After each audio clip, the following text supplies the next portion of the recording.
आज हम third year mechanical के छात्रों का इंडेक्सिंग मेथड के बारे में चर्चा करेंगे। सभी जीपीसी डूंगरपुर के छात्रों का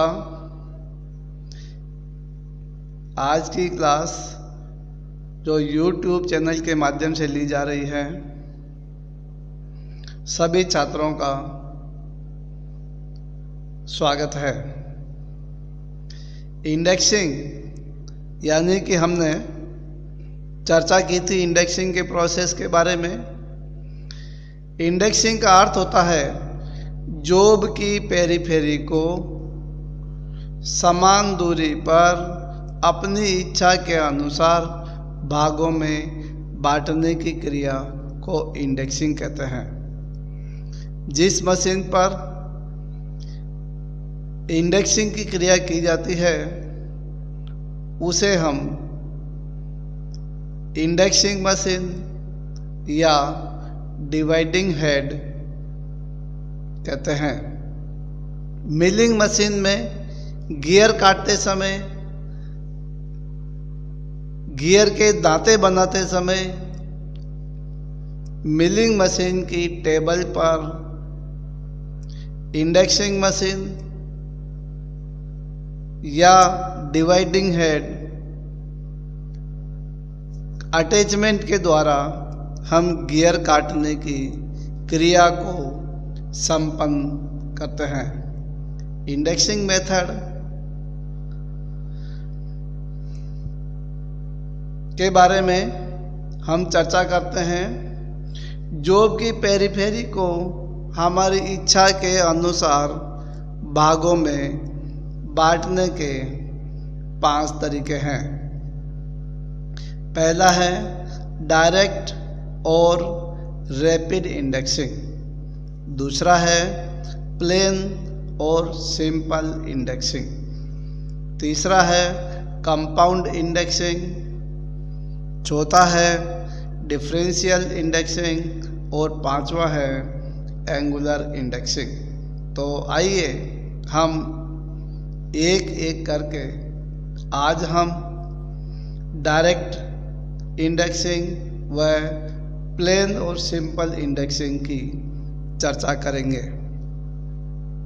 सबसे पहले हम डायरेक्ट या रैपिड इंडेक्सिंग के बारे में चर्चा करते हैं। यह सबसे सरल इंडेक्सिंग विधि है। इसमें डिवाइडिंग हेड का प्रयोग किया जाता है जिसमें कि इंडेक्सिंग प्लेट स्पाइंडल पर लगी रहती है तथा इंडेक्सिंग प्लेट की परिधि पर 24 खांचे बने रहते हैं। डायरेक्ट इंडेक्सिंग मेथड का प्रयोग केवल तब ही किया जाता है जबकि कार्यखंड की परिधि पर डिविजन्स की संख्या कम हो तथा इंडेक्स प्लेट की परिधि पर बने खांचों की संख्या आपेक्षिक प्रभागों की संख्या कम हो तथा घातांकन प्लेट की परिधि पर बने खांचों की संख्या अपेक्षित प्रभागों की संख्या का एक मल्टीपल हो।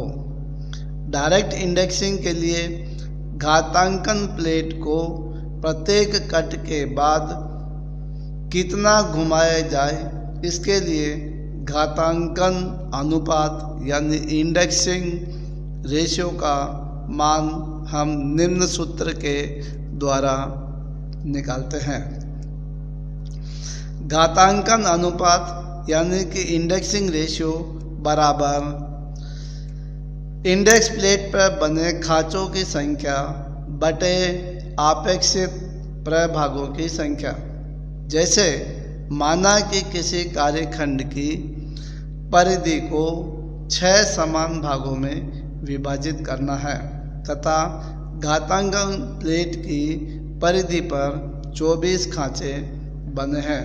तो इंडेक्सिंग रेशियो होगा 24, यानी कि इंडेक्सिंग रेशियो बराबर 24/n हमने सूत्र में लिखा है 24/n।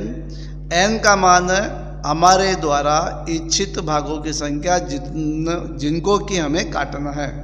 यहाँ पर 24/6 हो जाएगा और इसका मान 4 आता है। अर्थात प्रत्येक कट के बाद इंडेक्स प्लेट को 4 खांचों के बराबर घुमाना होगा। वैकल्पिक तौर पर डायरेक्ट इंडेक्स के लिए सार्वत्रिक विभाजन हेड का भी प्रयोग किया जा सकता है। यूनिवर्सल डिवाइडिंग हेड का प्रयोग करते समय सर्वप्रथम वर्म व वर्म व्हील का संबंध विच्छेद कर दिया जाता है। तत्पश्चात उपरोक्त वर्णित ढंग से घातांकन रेशियो निकाला जाता है। इस तरीके से हम क्रैंक मूवमेंट का मान निकालते हैं इंडेक्स रेशियो निकालकर। इसके बाद आता है हमारा प्लेन और सिंपल इंडेक्सिंग मेथड। सरल या साधारण इंडेक्स मेथड का प्रयोग तभी किया जाता है जबकि कार्यखंड पर आवश्यक विभाजन अपेक्षाकृत अधिक संख्याओं में किया जाना हो, जो कि डायरेक्ट या रैपिड इंडेक्सिंग के द्वारा संभव नहीं हो पा रहा है। उदाहरण के लिए माना कि कार्यखंड की परिधि को 23 यानी 23 समान भागों में विभाजित किया जाना है, तो इसके लिए डायरेक्ट या रैपिड इंडेक्सिंग का प्रयोग नहीं किया जा सकता, क्योंकि डायरेक्ट इंडेक्सिंग में प्रयोग होने वाली इंडेक्स प्लेट की परिधि पर बने खांचों की संख्या 24 अर्थात ये 23 का गुणज नहीं है। ऐसी स्थिति में सरल या साधारण अर्थात प्लेन और सिंपल इंडेक्सिंग विधि का प्रयोग किया जा सकता है। इस इंडेक्सिंग मेथड के लिए हम प्लेन डिवाइडिंग हेड का प्रयोग करते हैं। इसमें यूनिवर्सल डिवाइडिंग हेड का भी प्रयोग किया जा सकता है। इस इंडेक्सिंग मेथड में क्रैंक, वर्म व्हील तथा इंडेक्स प्लेट का उपयोग किया जाता है।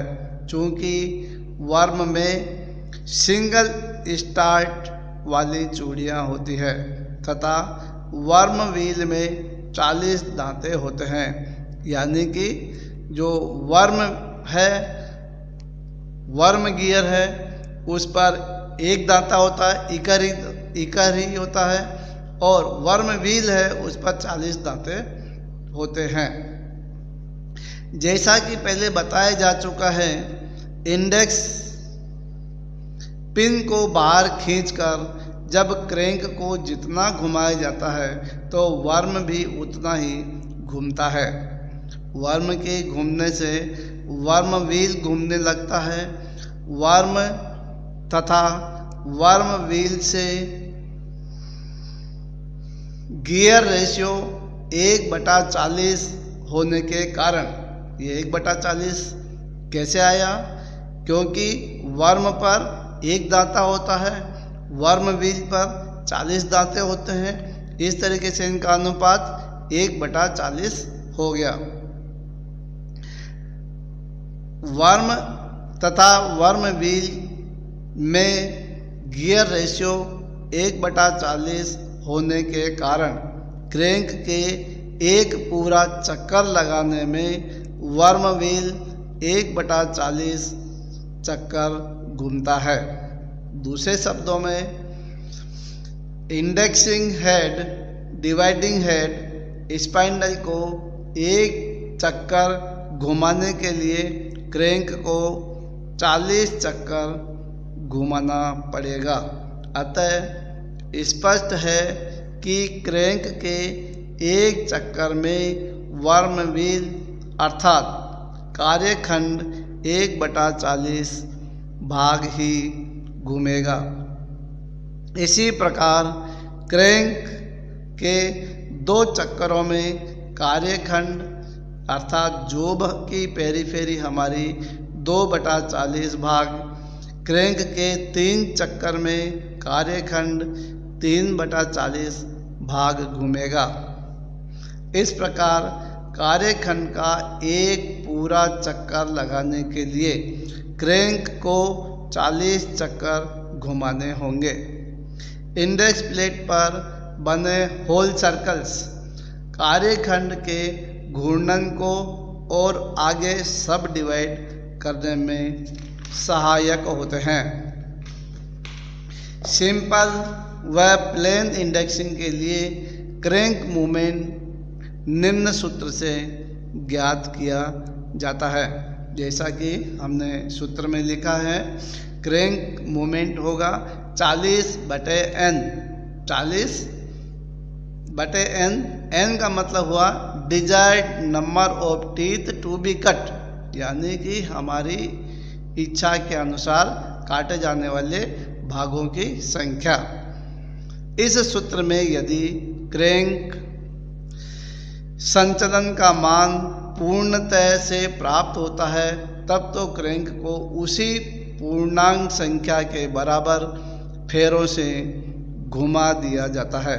यदि क्रैंक संचालन का मान पूर्णांक व भिन्न में प्राप्त हो